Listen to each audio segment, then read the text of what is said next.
Fala, turminha, tudo bem com vocês? Espero que todas e todos estejam com saúde e os familiares estejam bem e podendo passar, né, sem nenhum tipo de susto maior aí com esse vírus, tá? Bem, como clássico, né? Bom dia, boa tarde, boa noite para você que está ouvindo e vendo, né, esse slide aí. Na aula de hoje, nessa aula 16, nessa primeira aula sobre o Islã, sobre a religião islâmica, eu vou ter como objetivo de apresentar para vocês o surgimento do Islã, tá? Esse é o objetivo da aula de hoje, beleza? Então pega seu caderno aí, anote as informações e bora lá, vamos para a aula. Turminha, antes de eu começar a explicar esses antecedentes e até chegar ao surgimento do Islã, é fundamental que você tenha uma diferença aí na sua cabeça. Muçulmano não é a mesma coisa que árabe, tá? Muçulmano é religião, árabe é etnia, é um grupo, tá? Dentro desse grupo árabe, você pode ter gente que é católico, gente que é evangélica, gente que é espírita, gente que é da Umbanda, gente árabe que é budista, enfim. Árabe é um grupo de pessoas de uma etnia, e aí dentro desse grupo você tem pessoas de diferentes religiões. Muçulmano não, muçulmano é a religião. Eu falar que alguém é muçulmano significa que alguém segue a religião muçulmana, segue Allah, né, que é Deus em árabe, segue um profeta diferente, que mais pra frente eu vou falar. Portanto, árabe é etnia, muçulmano é religião. Eu tenho brasileiros que são muçulmanos, eu tenho argentinos, eu tenho japoneses, enfim. A religião muçulmana é a religião que mais cresce no mundo. Só 40% dos muçulmanos são árabes. Então eu tenho 60% da religião muçulmana que não é composta por árabe. É composta por outras etnias, por outros grupos. Beleza? Certo? Espero que tenha ficado claro. Bem, bora lá. Vamos começar a falar sobre a região em que vai surgir o Islã, tá? A religião muçulmana. Perceba, estou usando aqui sinônimos, viu? Islã e muçulmano, né? A religião islâmica, a religião muçulmana é a mesma coisa, são sinônimos, tá? O local vai ser na Península Arábica, tá? Nessa região aí que você está vendo. E como que era a organização política ali, né? Existia uma unidade nesse período? Existia alguma liderança que unificasse toda essa península? Não. Aqui você tinha na Península Arábica, antes do surgimento do Islã, uma política fragmentada entre tribos e famílias, tá? No âmbito social, você tinha, né, dois grupos, né? Os sheiks, que são os comerciantes, e um representante, não, uma família ou uma tribo, melhor dizendo, uma tribo muito importante aqui que vai receber destaque serão os Quraishitas, tá? Essa família é um grupo religioso, tá? Todas as famílias elas têm uma religião, mas uma coisa em comum em toda a Península Arábica é que todas essas tribos elas são politeístas. Elas acreditam então em vários deuses, certo? Não existe só os Quraishitas, tá?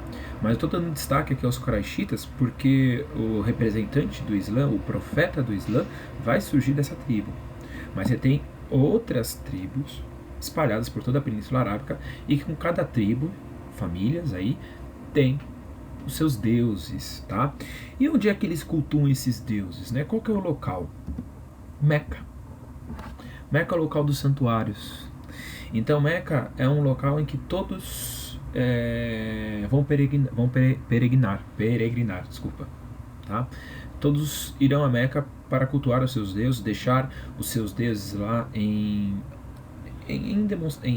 aparição, né? Deixam lá estátuas, vão lá, oram. A Meca é a cidade mais importante, tá? E é lá também, em Meca, que você vai ter a Kaaba. A Kaaba é isso aí, tá? É esse caixote gigante, né? Preto. E que você tem uma pedra sagrada. É um meteorito, tá? E essa pedra sagrada, né, esse meteorito, ele acabou se tornando um símbolo de ligação entre o ser humano e Deus. Tá? É uma pedra que tem esse significado, né? Uma forma de você se ligar a Deus, é um sinal de uma ligação, de uma união entre Deus e o ser humano, certo? Beleza? Bem, vamos aí então, já que eu dei esse destaque aos Korachitas, vamos entender aí porque quem é esse profeta do Islã, né? Quem é o profeta da religião muçulmana? Maomé, ou também conhecido como Mohammed, né, em árabe. Quem conhece um pouquinho, né, de futebol, quem acompanha um pouco de futebol, você tem, né, o jogador do Liverpool, o egípcio Mohamed Salah, né? É comum, né, no mundo árabe, os pais colocarem o nome de Mohammed, né, em homenagem ao profeta Maomé. E ele surgiu na tribo Quraishita, né? Por isso que eu dou esse destaque. E o Maomé, né, ele participava muito dessas caravanas de comércio, né? Ele ia junto com os sheiks, indo por toda a Península Arábica. Só que na Península Arábica, né, com essas caravanas de comércio, ele acabou tendo contato com judeus e cristãos. Isso mesmo.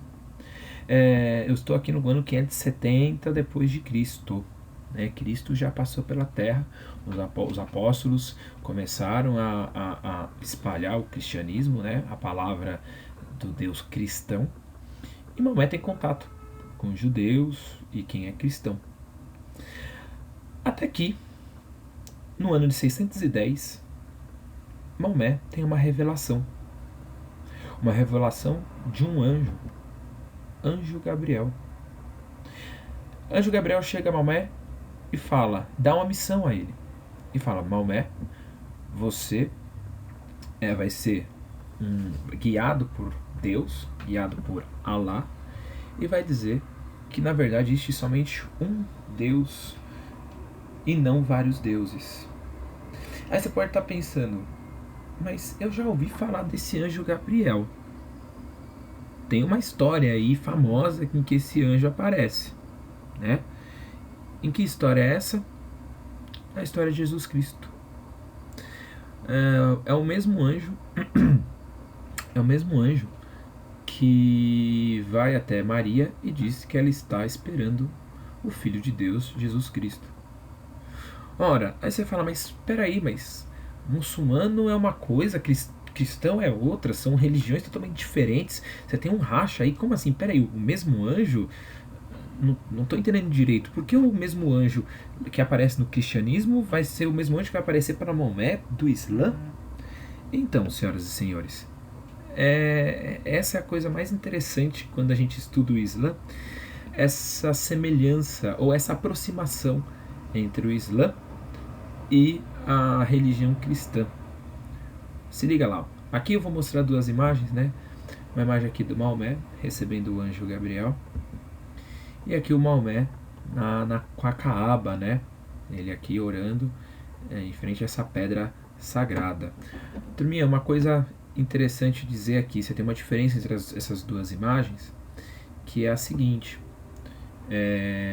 Uma imagem você tem o rosto de Maomé, na outra imagem você não tem o rosto de Maomé.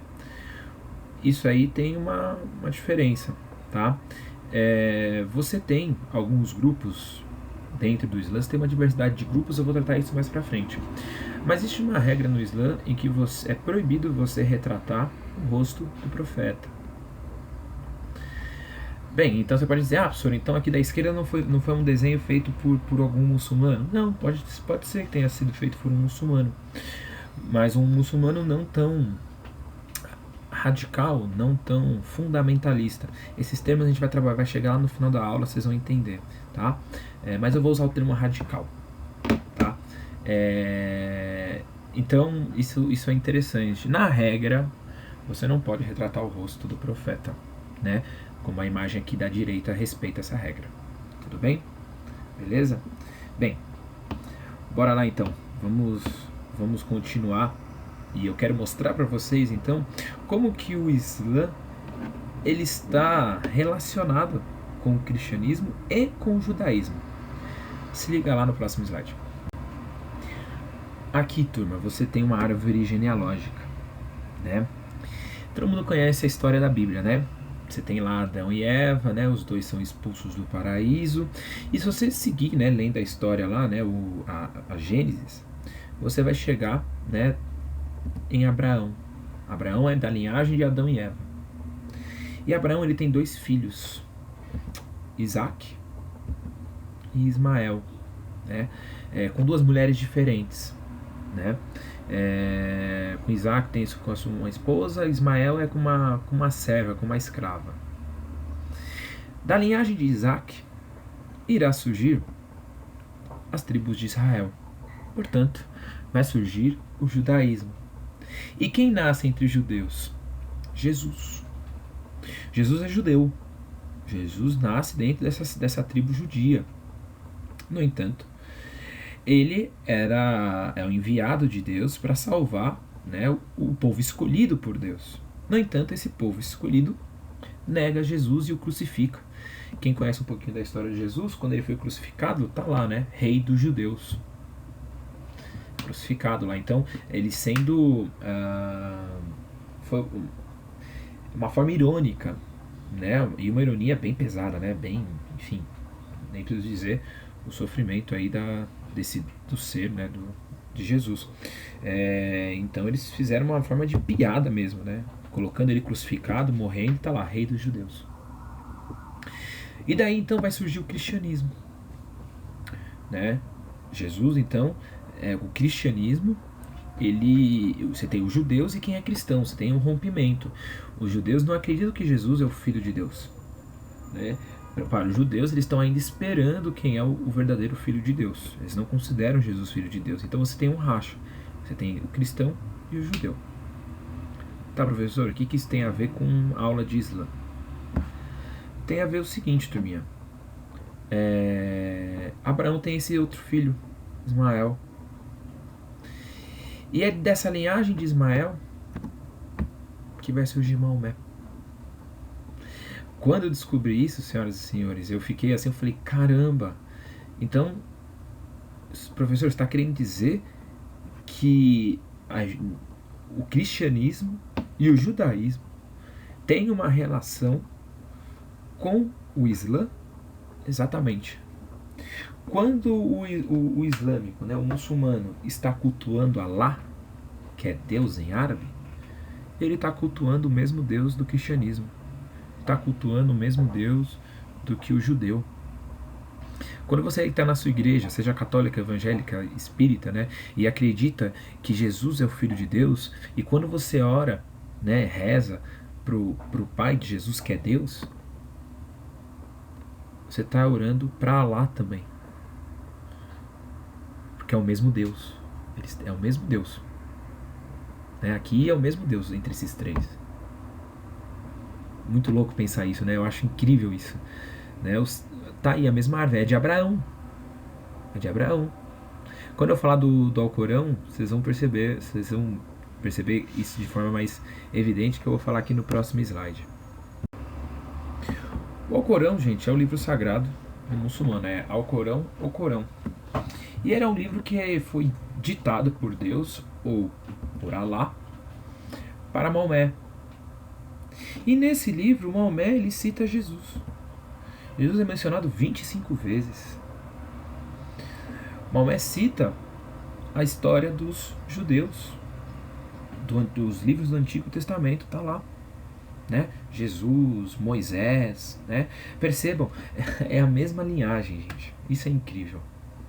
E aqui é feita uma propaganda, né, que o muçulmano é uma coisa muito diferente, né, totalmente oposta, e não é. Não é. Jesus é mencionado 25 vezes. Jesus é um profeta, como Maomé também é um profeta, e outros integrantes do livro também são profetas. Só que profetas, eles são mensageiros. Eles não têm natureza divina, só natureza humana. Jesus não é considerado filho de Deus, nem Maomé um ser divino considerado um filho de Deus. Não. No Islã existem profetas, né? Então Deus se utiliza desses profetas para espalhar a sua palavra, Não há uma natureza divina, né? No cristianismo é diferente. No cristianismo se crê que Jesus é o Filho de Deus, é o representante de Deus na Terra, né? No Alcorão você tem os valores básicos da cultura judaico-cristã, né? Aquela ideia do perdão, por exemplo, né? Do amar ao próximo. Você tem muito mais palavras de amor no Alcorão, a palavra amor, do que na Bíblia, por exemplo. Não, eu não estou aqui querendo dizer então que o Alcorão é melhor que a Bíblia, não. Mas eu estou tentando tirar de você a visão que quem é muçulmano é extremista, quem é muçulmano é violento. Não, não é. Tá? Muito pelo contrário. Bem, fazendo essa introdução aí, né, e esse choque, né, quando eu descobri isso foi um choque para mim. Né, perceber essas afinidades, essas relações, né, essa articulação entre o Islã e o judaísmo e o cristianismo. Né? Eles estão na mesma árvore genealógica, né? Tem o mesmo pilar, né? Que é Abraão. Vamos falar então um pouco mais do profeta, né? Do Maomé. O que aconteceu com Maomé depois de ele receber essa revelação? Maomé, em 622, ele começa a sofrer uma perseguição. Pensa no seguinte: Maomé, né? Tá lá, ele vive na tribo Coraixita, e dentro da tribo Coraixita você tem alguns comerciantes, né? E aí vem alguém e fala que não existe vários deuses, mas somente um Deus. A pessoa, para ser convencida disso, imagina, uma pessoa que acabou crendo a vida toda de que existem vários deuses e chegou e fala que na verdade existe somente um Deus. Eles têm medo de uma punição de Deus, né? E aí, tratando de comércio, o que eles podem pensar, né? Alguns comerciantes dessa tribo Coraixita vão pensar o seguinte: caramba, eu tenho um integrante aqui da nossa tribo que está desonrando os nossos deuses e esses deuses podem ficar bravos conosco. Então a gente precisa expulsar esse homem aqui da nossa tribo. Ele está desonrando nossos deuses. Os nossos deuses podem nos castigar. A gente pode perder comércio, a gente pode não vender mais como um castigo de Deus. Então Maomé é perseguido por espalhar o monoteísmo. Maomé, ele é expulso de Meca, ele tem que fugir de Meca, né? Os comerciantes que estão lá então não aceitam essa heresia, né? Com medo de uma punição dos seus deuses. Então Maomé ele foge. E essa fuga é conhecida como Hégira, fuga de Maomé para a cidade de Medina. Se você voltar aí o vídeo lá no começo da aula, quando eu falei da Península Arábica, tá lá Meca e tá lá a cidade de Medina, onde Maomé fugiu, né? E quando ele chega em Medina, ele tem apoio de alguns sheiks, de alguns comerciantes. Por que ele tem esse apoio de alguns sheiks, desses comerciantes em Medina? Porque seria interessante para esses sheiks, né, esse grupo de comerciantes aí, terem uma Península Arábica unida, né, tem algum tipo de unidade ali na Península Arábica, né, algum tipo de... Isso irá facilitar os comerciantes. Eu tenho uma península, em vez de fragmentada em várias tribos, uma península unida. Então esses comerciantes, eles apoiam Maomé, né, nesse projeto de unidade religiosa. Consequentemente, também você vai ter uma unidade aí econômica, né, uma facilidade no comércio, uma facilidade de você chegar numa outra tribo para poder comprar e vender. Nem todas as tribos têm a sua... tem afinidades, cuidado, né? Existem rachas entre as tribos também, tá? Então os comerciantes pensando, bem, se eu tiver uma Península Arábica unida, sem mais esse racha religioso, sem esses conflitos religiosos entre essas tribos que são politeístas, facilita o comércio, é mais fácil de fazer comércio, é mais fácil de eu ter acesso a determinados produtos e a determinado mercado consumidor. Tá claro? Bem, então Maomé ele acaba construindo um exército e aí em 630 volta para Meca e conquista Meca. Conquista a cidade sagrada. Tira todos os símbolos politeístas, tira todos os deuses de lá, toda essa simbologia, né, e só deixa uma coisa, a Kaaba, a pedra sagrada. Portanto, né, entre esses dois eventos, né, essa fuga de Maomé e a conquista de Meca, a cidade sagrada, Qual desses dois eventos vai ser dado, são mais importantes, que vai ser dado início ao calendário muçulmano, né? O calendário muçulmano ele começa, tem um ano 1. No calendário cristão, o nascimento de Cristo é o evento mais importante, quando Cristo chega à Terra. E no calendário muçulmano? Se você pensou aí, conquista de Meca, porque é a cidade sagrada, né? É a cidade onde você tinha os deuses, onde você tem a principal mesquita. Se você pensou então que é a conquista de Meca, parabéns. Você errou. É a Hégira. A Hégira dá início ao calendário muçulmano. Aí você fala, mas, professor, não faz muito sentido, porque ele conquistou Meca, conquistou a cidade sagrada.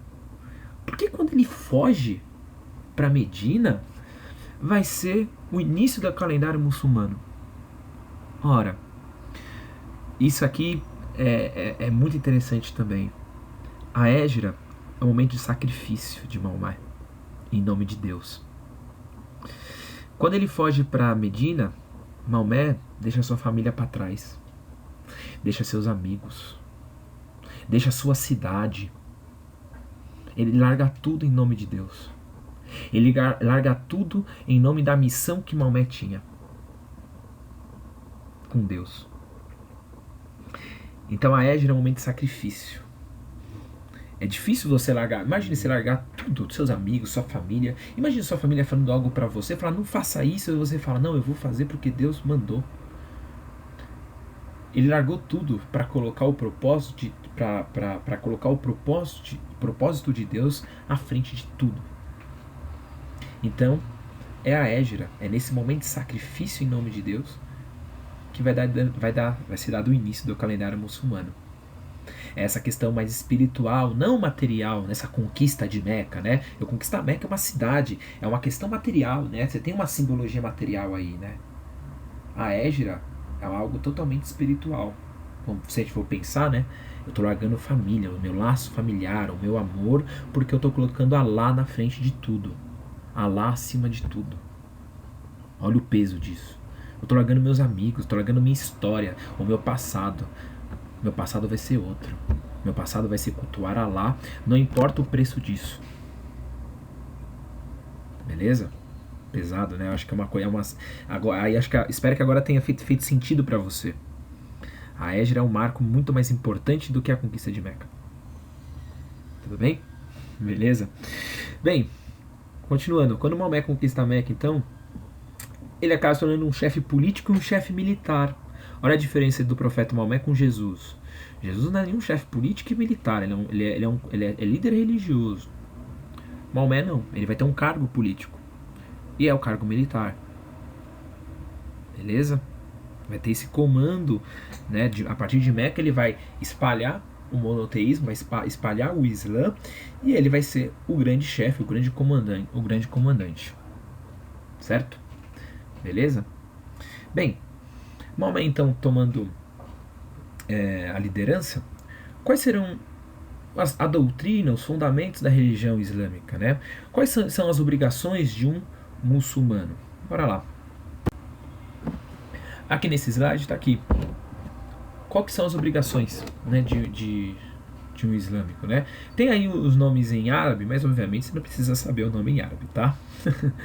Bem, primeiro você tem aí, né, o primeiro pilar, aí em cima da esquerda para a direita, a Shahada.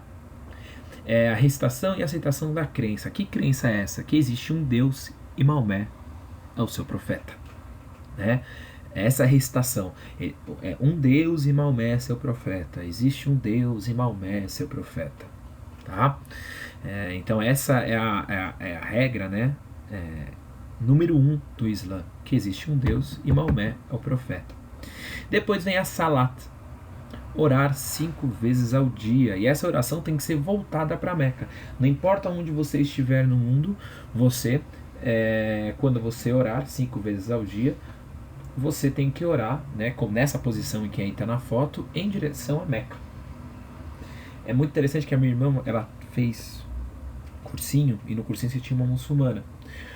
Obviamente, gente, a pessoa, né, no Islã, né, a pessoa está no meio de uma cirurgia, ela fala, meu Deus, hora de orar, deixa a pessoa lá na maca, né, e começa a orar. Não. né? Quem conseguir orar 5 vezes ao dia, ora, né? Você tem essa flexibilidade, né? E aí você tinha a minha irmã tinha uma colega, né, que era muçulmana, e o cursinho ofereceu para ela um local para ela poder orar em direção à Meca, né? É só você pegar uma bússola, né, onde está a Meca, e aí você ora em direção à cidade.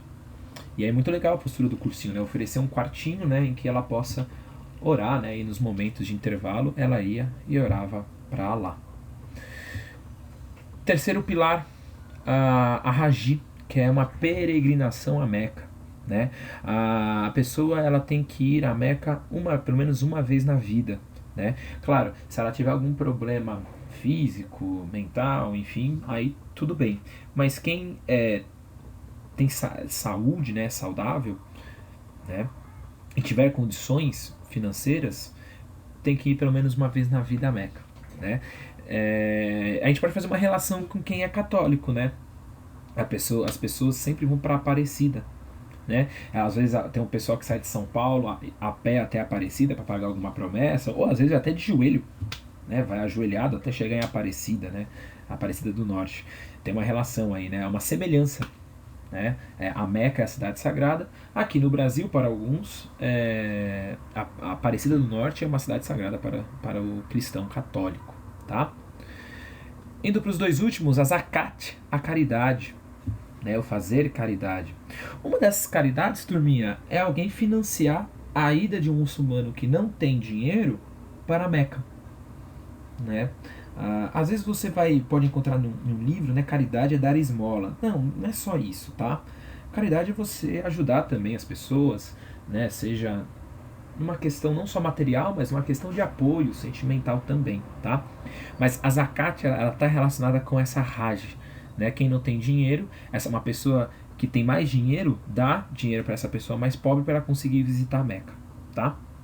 E por último, a Saum, que é o Ramadã, o mês do Ramadã, em que eles acabam jejuando, né? Durante o dia eles não comem, né? Durante o mês do Ramadã. O mês do Ramadã é uma homenagem a Égira, ao sofrimento de Maomé, por ter largado tudo, a família, né, os amigos, né, a sua cidade de nascença. Então é um sacrifício que o muçulmano ele faz nesse mês do Ramadã. Tem alguns mais radicais, isso é bem interessante, que eles nem engolem saliva, para não entrar nada. Quando anoitece, aí eles comem, aí eles bebem, festejam, enfim, né? Aí eles podem comer só durante a noite, durante o dia não. O sol nasceu, ele não come, só ao final do dia. Enquanto o sol estiver no céu, ele não come, não beber até pode, aí tem alguns mais radicais, né? Alguns mais fundamentalistas, tá? Beleza? E aí tem alguns que conseguem, pelo seu trabalho, inverter. Dormem de dia e trabalham à noite, quem tem essas condições nesse mês, né? Por curiosidade para vocês, quem conhece de novo um pouco de futebol, vou falar de novo do Mohamed Salah, o jogador do Liverpool, né, da seleção egípcia. Por ser jogador profissional, ele não consegue fazer o Ramadã. Imagina, um jogador profissional só comer à noite, né? Não dá, é impossível, né? Pensando em questão biológica. Então ele não fez o Ramadã, né? E os egípcios, e depois, né, só continuando a história, o Salah, antes da Copa de 2018, ele se machucou.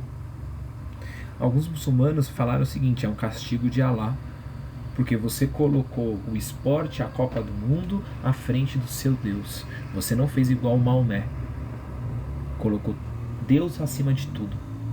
Então, como punição ao Salah, ele se machucou algumas semanas antes de ir para a Copa, alguns meses, semanas antes, se não me engano, um mês antes, tá? Tá aí, beleza?